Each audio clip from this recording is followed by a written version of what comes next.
I'm chatting in conversation with Durgesh Shah of Corporate Database. We're coming to you from Flame University in the outskirts of Pune. Durgesh bhai, when you do speculation or satta हमेशा अपना slip book से होता है, check book से नहीं होता है. What does that mean? There are many rules which other people are not able to understand. Very simply, they say that सट्टे का नफा हजम करना चरस और गांजे से ज़्यादा मुश्किल है. Harder than opium, yeah. So the fact is, most people can't understand why is it difficult, but it is a matter of an intoxication. The person starts believing that he is much sharper than the markets, and that is all that the markets wait. Gives you the gain and then gives you real pain. Takes it away.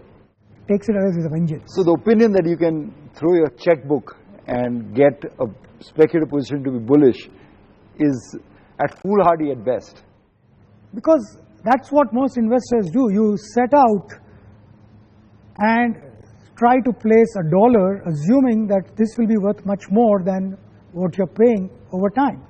But in speculation, it's exactly the opposite. The more you're going to put in is more going to be at risk. Nobody is that rich. And not even a Rockefeller. Nobody can afford to do that. There is no way. In fact, the richer you are, the more difficult it is going to be right on speculation. One of the greats, which you mentioned, Ramesh Damani, once told me that if you want to create an enemy in life, teach his son how to speculate. Or tell his son how to speculate. They say Socrates was a Jew and he said that all Jews are liars.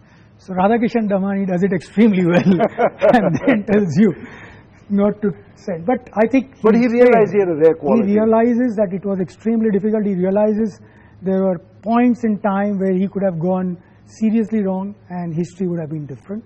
And so he's humble enough to tell you that this is not easy, don't try it.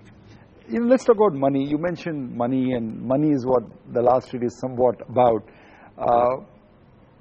The great ones use money to keep score? Very clearly. As a matter of fact, you will see that most investors, value investors in particular, they are so innate in their nature of frugality that forget being a spendthrift. They will never be able to do things that sometimes when they do it, they feel they are a victim of their own image. And they have to do it just because the rest of society is doing it. So the better house, the better car is actually against the grain. It doesn't matter to them at all. I don't think they bother about it. Jim Rogers used to say that, I told my wife that why buy a sofa set? We buy a stock and then we'll buy something bigger. And these guys will think that instead of buying a house, why not rent out something? And that's cheaper. So never buy depreciating assets. Keep your focus on appreciating assets. Very clearly they would think about that even when they are buying antiques or paintings. But when you have this kind of money that the market affords you, you've been through 3-4 bull markets, what do you do with that money? I mean, if it's just a measure of keeping score, what is the second step with that money? See, sooner or later, in the Indian philosophy also, we consider that donations is an English word. In Hindi we call it samvibhag. It's a part of your moral obligation to give back. Philanthropy. Philanthropy. Now, as I said earlier, it will come naturally to you that instead of spending it on yourself, you want a higher return on investment, and you feel that philanthropy gives you a higher return on investment. It will come very naturally to you to go and give it to people who are more deserving, underprivileged, and that will come very naturally to any value investor. In fact, that success and that money creates a humbleness or a gratitude inside you. Like we talked about nature, the more they acquire, the more they bow down.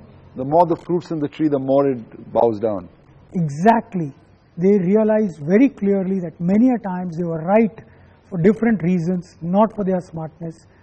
The more they realize this, the more they are feeling humbled by the fact that the world is acknowledging their skill while they were lucky at times.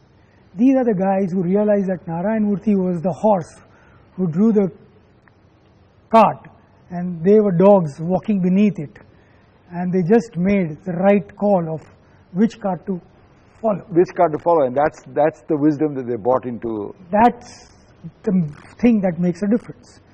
There are a huge flood of people on Dalal Street who think, being the dog following the cart or walking under the cart, think they are the one that carried the burden of the cart. I think Galbraith was ambassador to India during the Kennedy administration, said it best that everyone thinks he's a genius in a bull market.